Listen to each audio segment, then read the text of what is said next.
महत्वाची बातमी समोर येते। प्रजा फाउंडेशन कडून आमदारांचा कार्यतत्परता अहवाल जाहीर करण्यात आलाय। 33 आमदारांच्या कामगिरीचं यात मूल्यांकन करण्यात आलंय। काँग्रेसचे आमदार अमीन पटेल यांनी प्रथम स्थान पटकावलंय, तर अस्लम शेख यांनी दुसरं स्थान मिळवलंय। ज्योती गायकवाड यांना तिसरं स्थान प्राप्त झालंय। पहिल्या 5 जणांमध्ये आमदार सुनील प्रभू यांचं देखील नाव आहे, तर वरुण सरदेसाई यांना 10वं स्थान मिळालंय, तर आमदार आदित्य ठाकरे 18व्या स्थानी आहेत। या अहवालात विधानसभा अध्यक्ष राहुल नार्वेकर, मंत्री आशिष शेलार आणि मंगल प्रभात लोढा यांना मात्र वगळण्यात आलंय।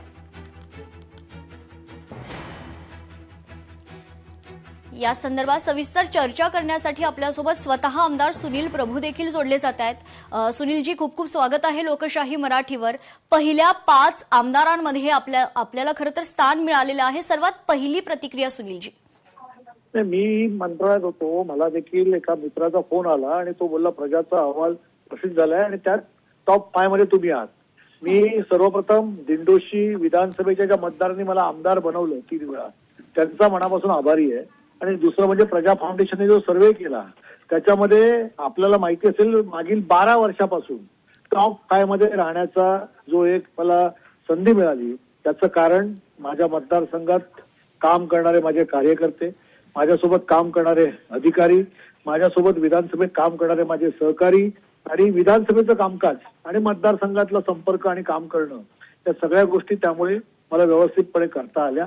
आणि प्रतिकूल परिस्थितीमध्ये निधी जो आहे तो उद्धव बाळासाहेब ठाकरे पक्षाच्या आमदारांना ज्या पद्धतीने कमीत कमी दिला जातो, या निधीत देखील मतदारसंघातील लोकांशी संपर्क ठेवून कामं करणं आणि महानगरपालिकेचा पाठपुरावा करून कामं करून घेणं एक जिकिरीचं काम असतं, ते देखील चांगल्या पद्धतीने मला करता आलं।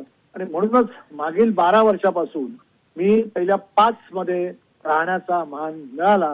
हिंदू हृदय सम्राट माननीय शिवसेनाप्रमुख बाळासाहेब ठाकरे, उद्धव बाळासाहेब ठाकरे यांचे आशीर्वाद आहेत आणि त्यामुळेच हे होऊ शकलं असं मी मानतो। सुनीलजी, खरं तर टॉप 5 मध्ये आपलं नाव आलेलं आहे आणि त्या अनुषंगानं लोकशाही मराठीकडून आपलं अभिनंदन। मात्र जेव्हा आपण फील्डमध्ये काम करत असतो आणि नागरिकांच्या समस्या जाणून घेत असतो आणि तेव्हा सरकारच्या वतीनं आपल्याला निधी मिळत नाही, नागरिकांच्या अनेक समस्या सोडवायच्या असतात, ती जी आव्हानं आहेत त्या संदर्भात तुमची प्रतिक्रिया काय? सरकारचं मी सांगू शकतो की असं सरकार मी पहिल्यांदा बघितलं की उद्धव बाळासाहेब ठाकरे यांचा आमदार आहे, त्याला मतदारसंघात काम करून द्यायचं नाही, त्या मतदारसंघात त्याला लोकप्रिय होऊ द्यायचं नाही, कामं लोकांची न करता तो अप्रिय कसा होईल या दृष्टीने कसा प्रयत्न करायचा, हे सगळं काम या सरकारच्या वतीने निधी दिला जातो, त्याच्यामध्ये काटछाट केली जाते आणि आमच्याबद्दल होतो। तरी देखील मी खरोखरच देवाचे आशीर्वाद आणि जनतेचे आशीर्वाद आमच्यावर आहेत की जो निधी येतो तो लोकांना आम्ही व्यवस्थितपणे देऊन ते काम करून घेण्यासाठी मी प्रयत्न करतो। माझ्या शिवसेना उद्धव बाळासाहेब ठाकरे पक्षाचे विधान परिषद सदस्य जे आहेत ते देखील यासाठी मला खूप मोठं सहकार्य करतात आणि त्यामुळे 100% लोकांची कामं जी आहेत ती एका फटक्यात करता आली नाही, तरी टप्प्याटप्प्याने करण्याचा जो माझा मानस आहे तो मी निश्चित पूर्ण करतो। खरं तर विशेष कौतुक आहे तुमचं सुनीलजी, कारण या अहवालात विधानसभा अध्यक्ष राहुल नार्वेकर, आशिष शेलार, मंगल प्रभात लोढा यांना मात्र वगळण्यात आलेलं आहे। यावर काही प्रतिक्रिया?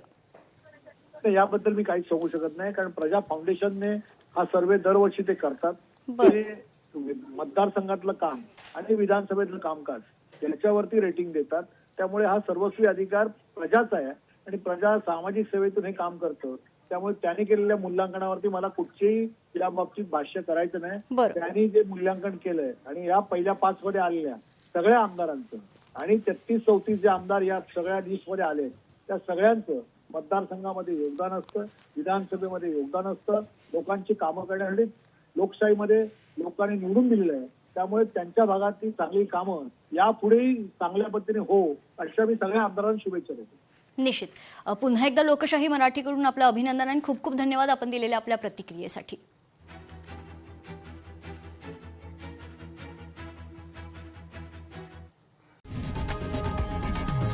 लोकशाही मराठी ऐका, पहा, जागरूक रहा।